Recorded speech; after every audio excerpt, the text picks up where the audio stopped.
Hey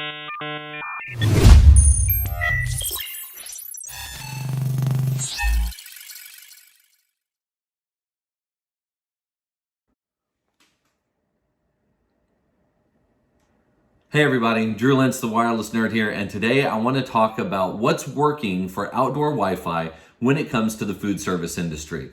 We've seen a lot of people that have started to do curbside delivery, curbside pickup, a lot of outdoor payment processing, a lot more interest in line busting when it comes to getting through drive-thrus.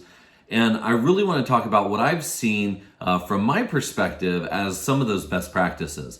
So now we have this whole era where people are doing a lot of this curbside pickup. They're doing a lot of this payment processing outdoor in the parking lot, where traditionally Wi-Fi wasn't available, and the service didn't really extend outside the front door of the restaurant or the facility. So now we're seeing that a lot more, and we're also seeing a lot more people driving through. There's a lot of things that are happening in the world today that are pushing the boundaries and the perimeter of where the restaurant is doing business. And so with that comes the ability to properly connect outdoor of that facility. So what I want to dig into is a couple of different things. Number one, why we're doing it. And number two, what I'm seeing is some of those best practices. So first and foremost, why is this a big thing?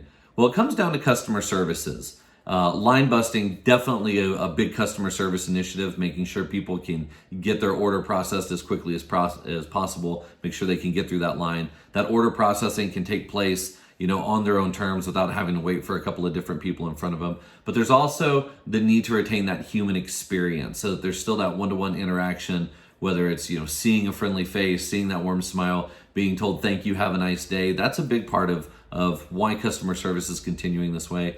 But there's also that automated experience, whether it's using the app to pay for something, or it's, coming up to a kiosk or a place where you can pull a pizza out of an automated oven. There's a lot of that going on, as well as arrival notification, not just when did Drew show up to pick up his food, but if I'm a delivery driver, when does that delivery driver show up? How long does it take to get the food to that delivery driver? And making sure that that's an automated process. And then there's the overall engagement aspect of it. That hasn't changed. We want to make sure that people have some high level of engagement with the facility, whether it's playing a game or, spinning a wheel for a coupon or whatever it is while the customer is waiting for that food. That outdoor Wi-Fi experience can be used to help enhance that. Now, the other side of it is what rings that register. What, from a payment capture perspective, what is this enabling? And these are those cashless transactions, those touchless transactions that are so important today, and also those expanded payment types. So it's not just about what you've traditionally done with regards to payment capture, what credit cards you can process and when you can process them, but maybe this is something like, are you accepting Venmo? Are you accepting, a Cash App? Are you accepting different traditional ways to move money into the account, so that way you can process the customer as quickly as possible in a way that's most familiar to them. So what we've seen and what you'll see here is this is the basic map that I'm going to use. And this is, non-specific. This is a map that I found that I thought could illustrate a little bit of what I'm trying to talk about here with regards to outdoor Wi-Fi. So there's three main areas that we care about here. One is obviously the line busting area on the top left-hand corner. And the other two are those traditional parking spaces, either opposite the drive-through window or right in front of the front door of the restaurant.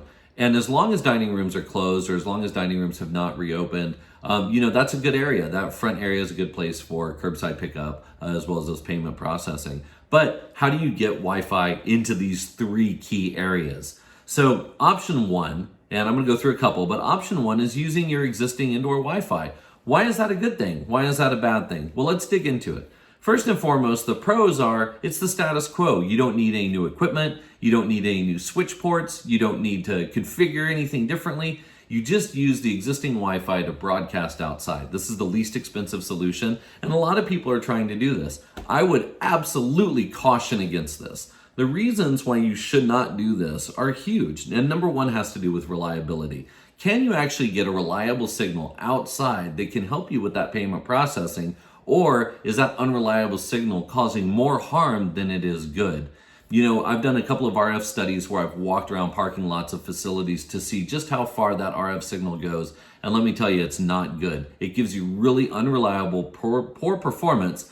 And if you're using the existing Wi-Fi that's not PCI compliant, that's definitely something to take a look at. So let's look at what that would look like.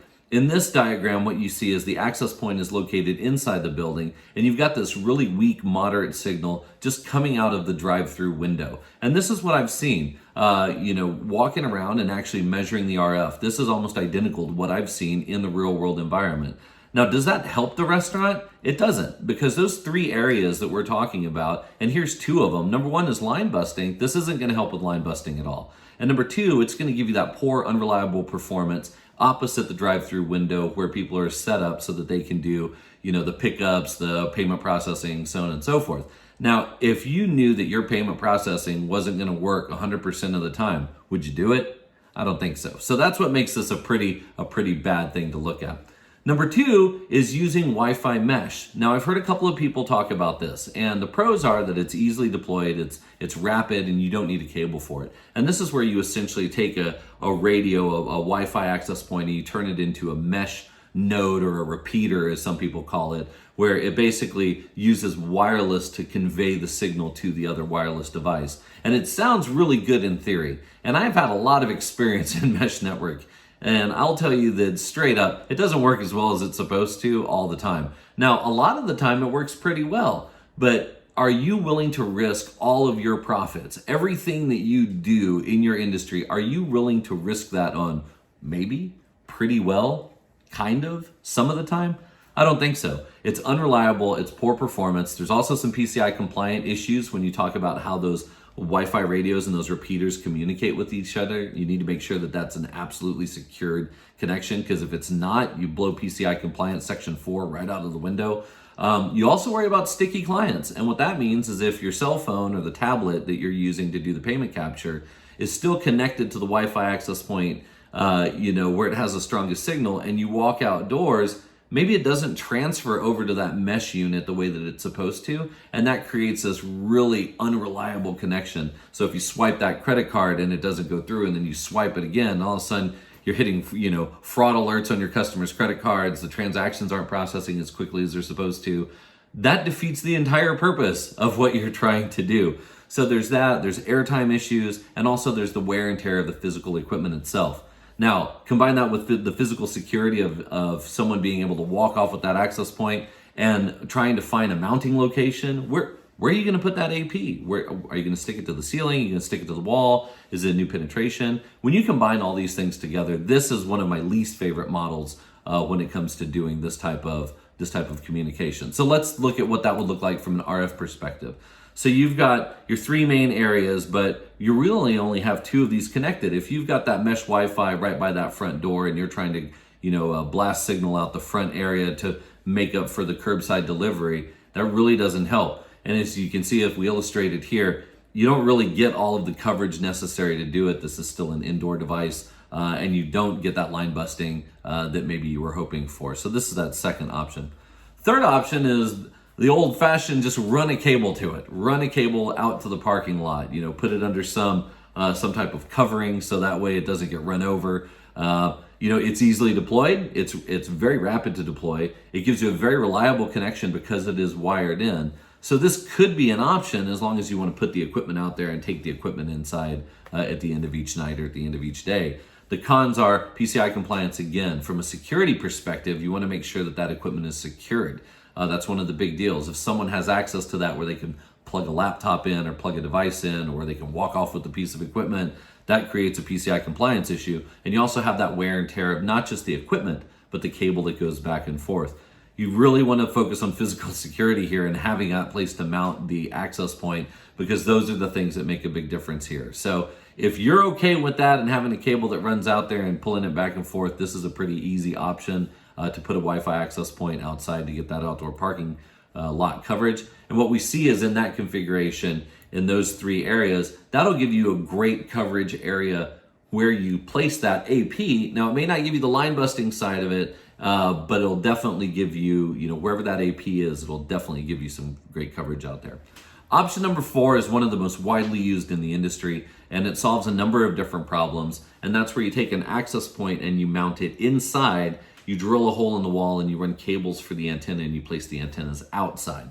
Now that's a pretty good fit because it gives you a lot of different options. First and foremost, it keeps the access point as close to the client device as possible. And in this case, that client device is a card swiper, it's a tablet, it's a phone, whatever it is that's handling that transaction. You want to make sure that it's as close to the wireless access point as possible. When we talk about the other options about having something indoor versus outdoor, it's not necessarily about how strong and powerful that AP is and how well that Wi-Fi signal can go out from inside the restaurant. It's about if you have a cell phone or a tablet and you're outside of the restaurant, that's a radio that's very dimly lit, if you will. It's not a very high-powered radio. So having that outdoor device communicate through the brick wall, through the kitchen appliances, into the manager's office, wherever that is, that's kind of difficult to think about how that would actually work. It's very similar to having a speaker, right? If you have a loud speaker inside the restaurant, you can hear the noise from the speaker outside of the restaurant. But if you're sitting outside that restaurant and you talk in a normal voice and you say, hey, can you guys turn it down? It's kind of annoying.